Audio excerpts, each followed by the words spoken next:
Guess I'll put the radio on. Hey, come here. I want you to converse with me. I also know sign language. Have a complimentary sandwich. It's peanut butter. We want more. I like to call out street names. I still keep the antennae under my wig. Ian Breeze, I do pimps. You can read with your nose too. Listen to Radio Seaside. Turn the bloody radio down. I'm trying to watch telly. Join us now as we travel to Seaside, where the kids' Mayor for a Day elections are about to commence. Hello, Greg. We are here live for the final day of the Seaside Wind Fair and the Big Fun Sea Fun Park Kids Mayor for a Day.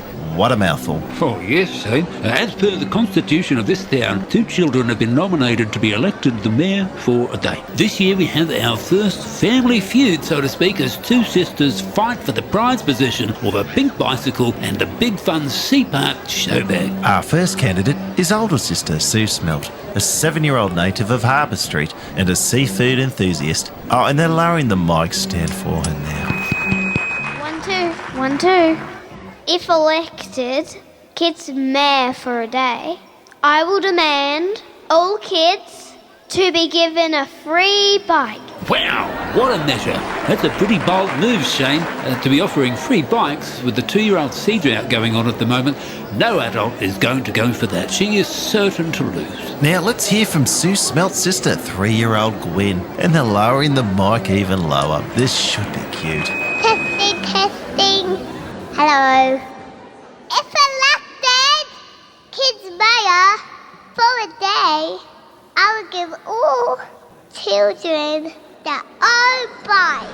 I'm sorry, what did she say? Oh, it looks like this could be a tight contest. It appears that both candidates are offering the same thing. Maybe we can find their parents and... Oh, it's Sue Smelt. Maybe she'll retract her last statement. If elected, I will let every kid in Seaside choose their own pet, paid by their mum or dad. Oh, okay. The adults in the crowd are getting restless now, and the kids here, they're pretty excited. I can see a few of the organisers trying to talk to young Gwen, but she has her back to them. There's a lot of forced grins out there, Shane. If elected, I will give all kids a free pet, paid by their mum or dad. Oh, wow. The stage has become a buzz. I see the treasurer tried to sift through the pages of the Kids Mayor for a Day rulebook. Oh, and look, one of the organisers is trying to forcibly remove the mic from young Sue. Lastly, if elected, I will demand free entry to all kids at the Big Fun Sea Fun Park. Thank you. Oh, my goodness. I'm just looking over at the owner of the park, Todd Lamont. He does not look well. Still no sign of the little girl's parents. Here comes Gwen again. If elected, I will order free entry for all kids to the Big Fun Sea Fun Park. Thank you. There it is. And aren't the adults furious? I think Mr. Lamont is trying to get over to the girls. He looks really, really angry. Oh, and there's the girl's father. Oh, he is a nice shade of red, isn't he? And the crowd's turned back to the treasurer. Ladies and gentlemen, fellow voters, let me speak. The law states that if there is no winner, or if no votes are cast, then the position of Kids Mayor for the day will be made redundant. So, with that information, I urge you all not to vote. Do not vote. Wow, it looks like the welfare of a great many adults here and Big Fun Sea Fun Park rests on the hope that no one is stupid enough to vote. Back to you, Shane. Shane? Shane? Shane? Oh, hello, Greg. Sorry, I'm at the ballot box. Why is that, Shane? I'm going to vote. You don't have any children, do you, Shane? No, Greg, but you do. A caller asked before about removing a fish hook from your finger. Quite a common complaint in the holiday season. It's very useful for me. I had a fish hook caught in between my nostrils once and that little bit of gristle in the nose there. The grandkids thought it was hilarious. It bought me a 5 minutes of popularity. It's Ronnie Keith's community announcement. That's right. High on the endangered audio list is the humble radio play, a passive creature with an increasing number of predators. With its natural habitat, the human attention span degraded, this rare beast has been pushed to the edges of civilization, thought by some to be extinct. But now audiologists have discovered what appears to be the last remaining radio play outside of captivity, barely audible in a remote seaside hamlet. Sue and The Seacow needs your attention if it's to survive. In the story so far, we've learnt that bringing giant sea cows back from extinction may revive the tourist trade. My uncle will be able to sell his tacos again. Whereas monster sea cows are no fun at all. It's breaking the boat! In episode 11, we find out how to irritate whales. It's an underwater translator. Hey, whales are stupid. And we hear the general manager pose the big questions. Are you going to be able to drive? You're getting tears all over the wheel. Sue and The Seacow, the last of the wild radio plays. Hear it while you can. The kids will love it. No, they won't. That thing is disturbing.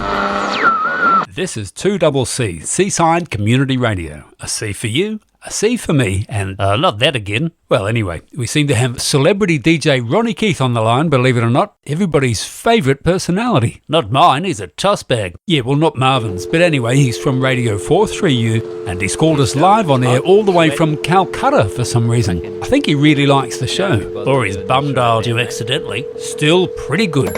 Are you there, Ron? G'day, Alex. Ronnie Keith here, mate. That's right. Look, mate, I'm in India right now, so you'll have to bear with me. I'm calling the handball tournament in Calcutta. Hang on, Alex. He's what? He's covering a handball tournament in Calcutta. He's an idiot. He's a legend. Idiot. Legend. Idiot. Look, I haven't got time, Alex. I haven't got much time, mate. I know you're doing public radio, but I need you to flog these spots on your Friday shift. I got paid already, so you're doing the right thing, mate. Hang on. He's what? He's going to read some ads. Hang up. No, it's an honour. It's a violation of our broadcast code. Shut up. Go ahead, Ron. We're really excited to hear them. I'm not. Yeah, well, Marvin isn't, but I am, so go on. Okay, here we go. This Valentine's, Searle's Bait, Tackle and Upholstery Store is giving away a free hand line, complete with sinker and zinc-plated hook, with every measure and quote on armchairs and love seats. Tell you what, you want to buy a carton of Crownies for this one, mate? Looking for the time? Then head down to Seaside Sundial exhibition at Big Fruit Market's lower car park, 8 to 10 a.m. every Saturday morning. Geez, that's pretty good, isn't it? You can get the time in 2 hours, any time of day, 2 hours there. Can't be bothered to feed the kids, but still want to get that wholesome feeling of a father-cooked meal? Then get on down to Brian's Dad's Easy Meals. It's 2-for-1 spaghetti on toast, and every order of a cheese sandwich gets you a free chocolate milk. Brian's Dad's Easy Meals. On the Strip. Well, have a good shift, mate. All right, I'm off. Hooroo. Wow, Ronnie Keith on our program. I can't believe it. Have you got a stiffy for Ron? No, I think you have. I think you've got a stiffy for Ron. I haven't. It's a crumb sausage. In your pocket, in case I get hungry. Stiff sausage, more like. The year was 1996. I was living underneath the Story Bridge with my girlfriend at the time. She was in the bedroom taking a nap, and I was in the kitchen doing the washing up, very typical of our relationship. We were alone in the house, or so I thought. I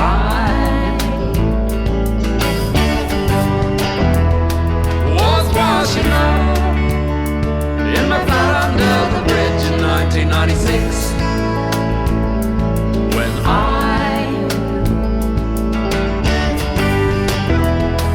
I heard a noise in the hallway, and I turned around to see a woman standing there in her underwear. It was true, when I turned around there was a woman standing there in only her underwear. There was a towel tied around her neck in the fashion of a cape, and her hands were on her hips as though she was some sort of superhero. Her eyes were fixed on the distance as if surveying some unseen landscape.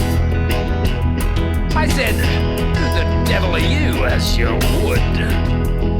She said, "I'm Underpants Girl. I'm here to fight injustice in my underpants, girl. Don't let me alarm you, it's just Underpants Girl. Looking out for baddies in the neck."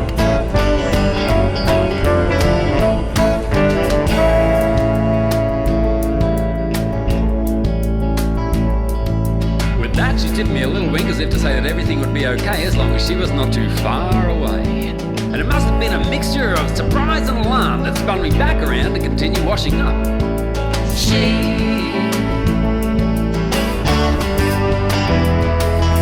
tells me a little wink as if to say everything would be okay. And I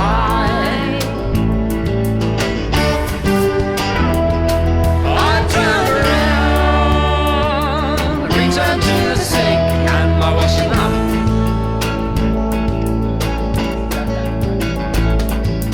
And at that point, my girlfriend awoke.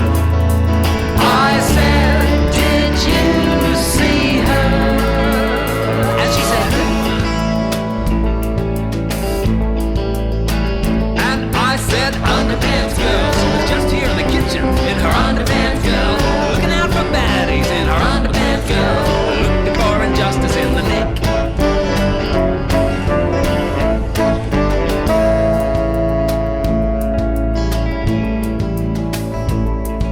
My girlfriend gave me a long and careful look. She walked right up to me in that kitchen, and without taking her eyes off mine,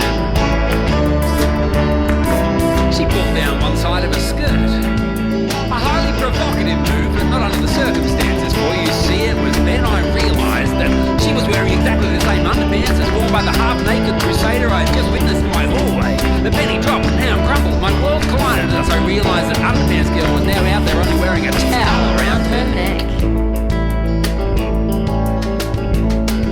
My girlfriend had the underpants now. I seethed with hatred. My heart went out to that nearly naked superhero. I left my girlfriend that night in search of. I left my girlfriend that night in search of Underpants Girl. Yeah, to fight injustice in her Underpants Girl. You're not the first crime fighter to her Underpants Girl, but you're the first to fight him in the nick.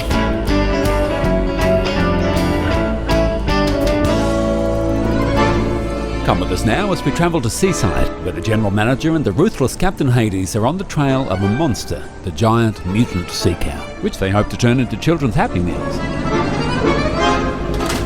What's that thing? It's an underwater translator. What for? So I can talk to the whales and dolphins. I got some underwater speakers fitted to the hull, and when I say things like, hey, whales are stupid, or do this, then it translates it, makes them really agitated. Call themselves mammals. Hey, What's that boat doing? it's a tinny. There are two little girls in it. Oh no. What's the matter? It's the school bully. Give me that telescope. You're right, it is a school bully, but I left her at the docks. She's got that Sue girl with her. Oh, never mind, Dad. I can just veer around the reef over there. We can totally miss them. What do I want to miss them for? Oh, it's okay. I've got plenty of fuel. They won't even see us. No, you just head straight for them. We'll run them over. Dad, it's the school bully. Not anymore. She's got the sack. Mickey Bruce is the new school bully. What? Why didn't you tell me? That's great news. Just great.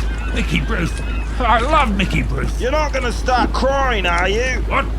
Oh, no way. Look at her boat compared to mine. Hers is a tiny, tiny boat for tiny, tiny girls. A tiny, stupid little boat built for tiny, little... You need to get a hold of yourself. What? I am.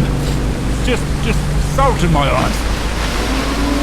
What is that? It's a sea cow monster, and it's going to attack those little girls. You beauty! Look how wide it is. That's all the sea cow patties it's holding. And all those tentacles attached to his face. I can turn them all into delicious squid chips. What's all that stuff coming from its mouth? That's froth. It's frothing at the mouth. I wonder if you can drink it. What? Well, the froth looks milky, like a caramel shake. Your uncle could be a genius. If that froth is tasty, then what you're looking at is a sea cow burger meal. That's disgusting. It's got the squid chips, shake, and burger patties all in one. The kids will love it. No, they won't. That thing is disturbing. It'll be served in cups. Yellow ones with little seahorses on it. Don't pull up too close to it. We'll get the beast after its stomach is full and can't swim.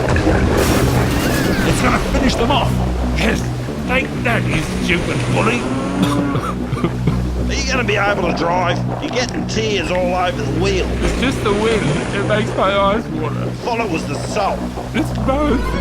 Can you make a milkshake out of Monster Froth? Will Captain Hades be able to drive with tears all over the wheel? Find out next time on Sue and The Seacow. Seaside Radio is produced by Alex Oliver and Chris Holland. And Liz, you have literally forgotten how to speak. Oh, Matt, your friend that I can't see. Excuse me. You sound like a vending machine. Thank you. Romeo, oh Romeo, what is your immediate location? Yep, my bleeping mouth hurts. The loss of a loved one can be a traumatic experience. Bleep you. I hate you. Is your mother an alcoholic? Is your dad in the model train club? Hey, what are you doing? I was listening to that.